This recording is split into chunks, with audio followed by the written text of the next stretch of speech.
திருப்படல்கள் 116, 12, 13, மேலும் 15 18 முடிய.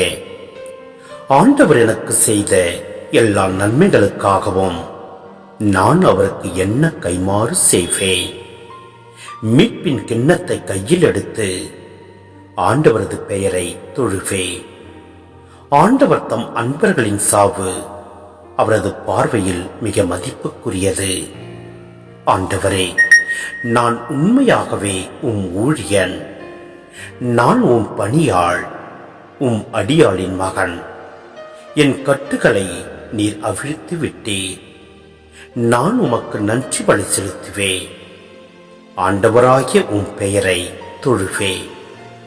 இப்பொழுதே உம் மக்கள் அனைவரின் முன்னிலையில் ஆண்டவரே, உமக்கு என் பொருத்தனைகளை நிறைவேற்றுவேன்.